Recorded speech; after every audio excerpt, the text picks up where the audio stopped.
In circa 2025, the Minnesota Vikings did battle with the Detroit Lions, led and commanded by Sir M of M's. This was no ordinary quarrel. Both sides did battle for number one seed of the NFC North. But in the end, the Lions triumphed. Minnesota's cheeks were spread like Joy Taylor's by FS1 higher-ups. More on that later. Yeah, working that stick out the back of the truck, get feisty. Tatted that face like a Gucci man nigga went brr. Not only are the Lions winning at the highest of levels, but the Pistons are actually winning games 2 times in a row. And them Kansas City Swifts got impregnated by the Denver Broncos. If things keep progressing like this, I may finally achieve nirvana. Worth all the pain and suffering, Flo asks. Yes! If we win the Super Bowl, that is. And my man Luka MVP saying my Eagles will smoke you guys. No, you guys have yet to deal with a commissioner whose teams are not only not trash, but are actually winning games. You don't know what I'm capable of. You don't know how unruly I can be. But we'll save the unhinginess for now. Let's see how these playoffs play out. I may just end up streaming during every Detroit Lions game so we can all watch along if that's something everybody would be interested in. But tell me below, what are your feels on that? If you are for it, I will deliver this to your doorsteps. I'm going to use NFL footage sparingly because them boys are like Men in Black. Not only will they copyright and block your video, they'll outright delete your memory of you thinking you ever had a chance of uploading without there being an issue. Going into this game, I was nervous. Palms are sweaty, knees weak, arms heavy. Because this Vikings team is really damn good. We came into this game with identical records, 14-2 on the season. And I remember the last time we faced them, we barely edged out a win. So when we ended up doing this to them, I was astounded. Y'all even out here getting roasted by Ninja.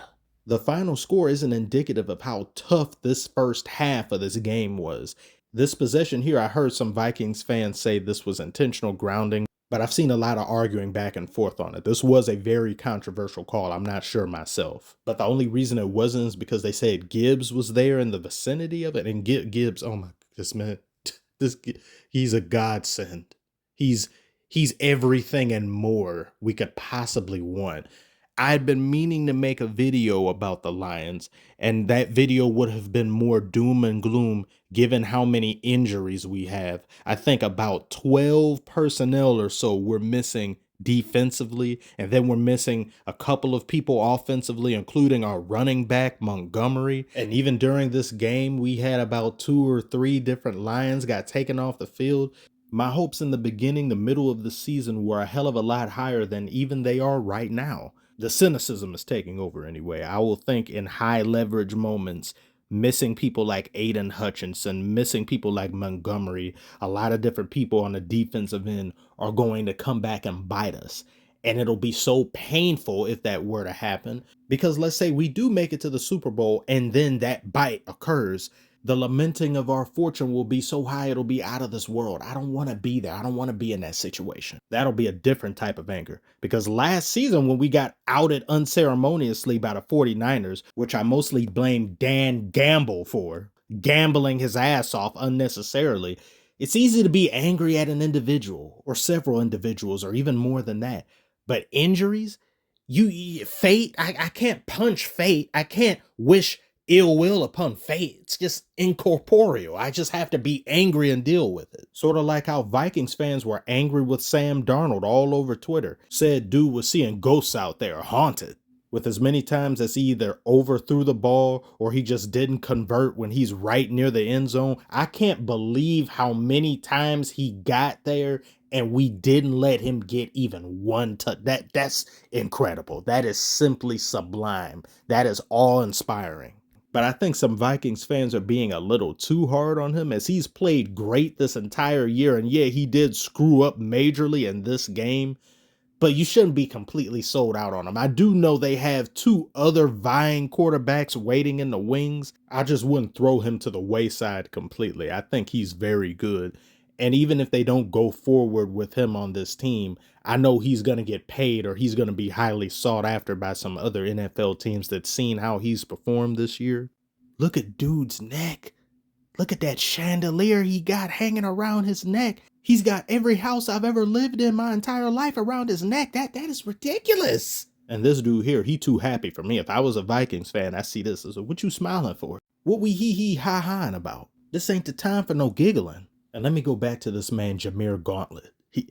28 touches, 170 yards, 4 touchdowns. I think he leads the NFL in touchdowns too. I think, but do correct me if I'm wrong. Phenomenal performance. But of course, it begins and ends with my guy Goff. I said my guy Goff. Thank you. And if you aren't sold on the Lions, this is a visual aid to help you graduate to that level of thinking.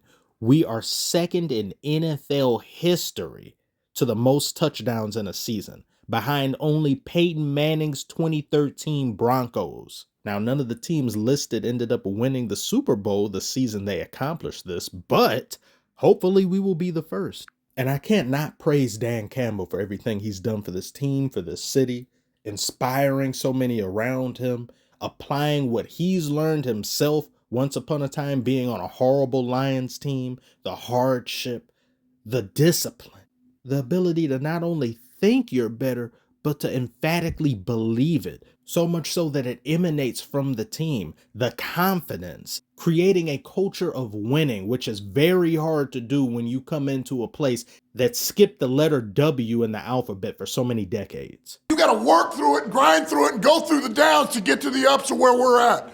This man could inspire me to jump off a cliff. If it's Doja, I'd do it for free. But still, he's chant Dan Campbell's name at my funeral, as well as Jared Goff and Jahmyr Gibbs.